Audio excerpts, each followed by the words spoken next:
Club. Dear members of the family, friends, neighbors, dear Jack, we are all here today gathered to honor you, Mr. Jack Mahony. Joined by your son Jerry, grandchildren, nephews, nieces, neighbors and friends, we are here to remember your extraordinary deeds and that of your fellow comrades who fought against barbarism and tyranny. Can you hear me? I'm quite deaf. Jerry will tell you. I will give you the paper afterwards. Yeah. I would like to put this event in an historical perspective and in the context of the long relationship between Ireland and France. But before that, I would like to say a few words on recent events. We must remember and pay tribute to all the victims of the recent attacks in Paris, of course, but as well in Beirut, Bamako, Tunis, Sharm el-Sheikh, and in too many other places. Terrorist attacks in Paris show how our values shared between our two countries can be tested by barbarism. These attacks were aimed at destroying Europe's security and fundamental values that you, Jack, contributed to defend 70 years ago. And your story is a reminder of what we should never take for granted. The scale and level of organization of the attack in Paris was the worst in France since the Second World War. 130 casualties, 350 wounded. Among them was a young Irishman, David Nolan, who is from Cork. He was wounded protecting his partner, Katie, during the attack. And this brave man is now back in Ireland, recovering in the Dublin hospital. We have been visiting him last week. On this occasion, together with the staff at the embassy and the French community in Ireland, we were overwhelmed by the huge friendship, solidarity, and shared sorrow expressed by all the people of Ireland. A strong support came as well from the Irish authorities, the President, government, TDs and senators.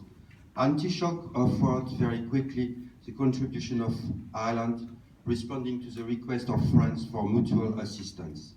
And such mutual assistance between French and Ireland has a long history. 2 years ago in Cork, I had the honor to launch the exhibition named The Irish and France, 3 Centuries of Military Relationships. It began in the 17th century and continued throughout 18th and 19th century, due in part to Ireland's aspiration for independence and in part for the defense of shared ideas on freedom, democracy, tolerance, and respect of diversity. However, you felt,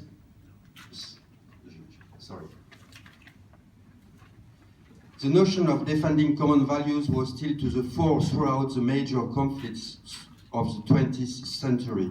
And today we are still side by side. French and Irish forces play together an active role in humanitarian or peacekeeping missions throughout the world.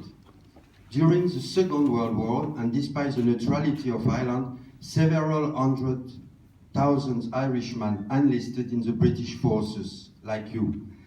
At the same time, some Irishmen went directly to fight in France, joining special forces or joining the resistance fighter.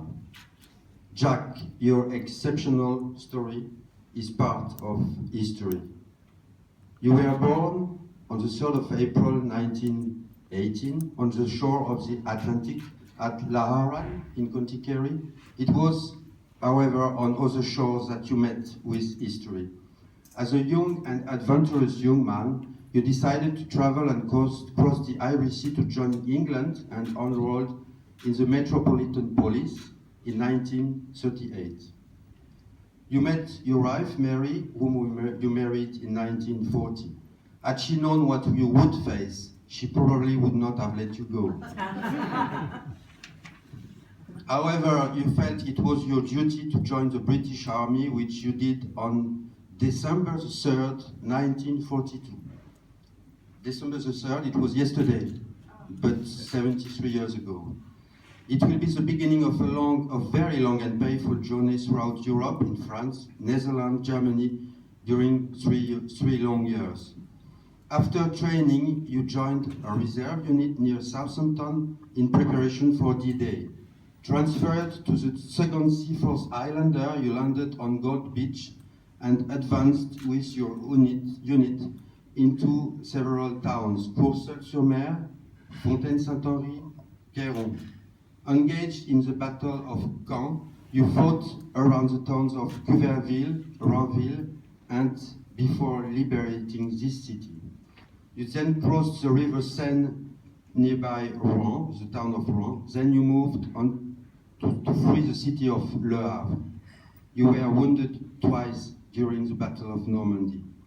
Leaving France by convoy, you moved northwest around November 1944 in order to support airborne units in Netherlands near Arnhem. You were captured around Venlo, and you were taken as prisoner of war to various stalags in Germany, the last being Stalag 3 near Luckenwalde, 30 kilometers south of Berlin. Liberated by the Soviet army, you expect to reach American forces near the city of Halle, and you were transferred back to the British Army until your demobilization in 1945. You then rejoined the London Metropolitan Police and received several commendations and a long service medal until you retired to Ireland in 1973. Jack, your story is a testimony to the courage of all men and women who refuse to give up, who uphold the principles they live by. Principles that we share, that together we defend as we have always defended them together, French and Irish people. In honoring you today, Jack, we honor the bravery, commitment, and strength of all Irish men and women who stood for liberty, equality, fraternity. Liberté, égalité, fraternité in French, alongside France over time, and continue doing so. Now it's the more official part of the ceremony. Au nom du Président de la République, je vous décore Chevalier de la Légion d'honneur.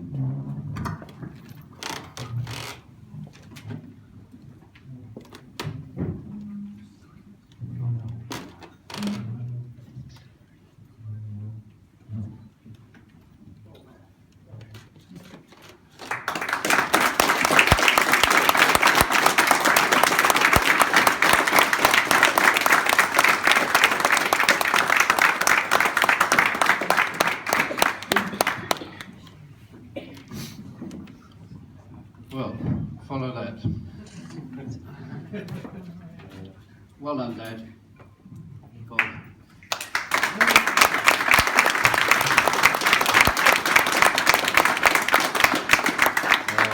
My father has asked me to say a few words on his behalf.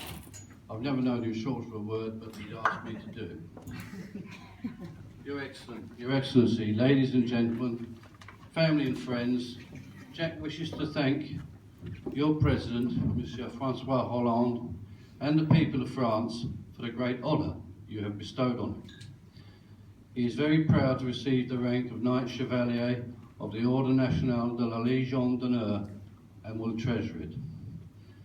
Very many thanks to you for coming down today and being here to make the presentation at a time of such sadness and worry in France after the tragedy of Paris. Our thoughts are with the people of France at this time.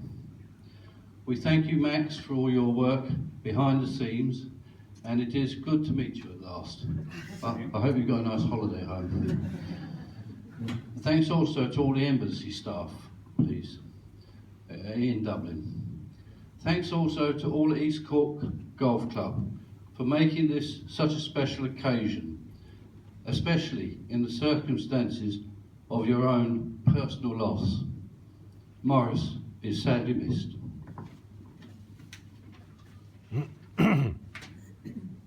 It is lovely to see so many of you here, Jack's family, carers. Oh, I thought you would be. Neighbours, and of course all his friends.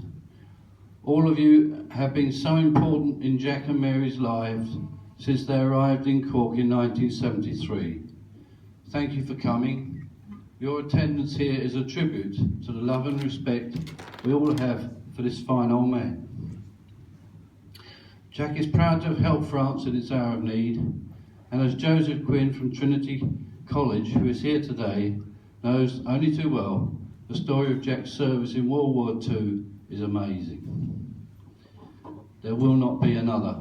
It's unique.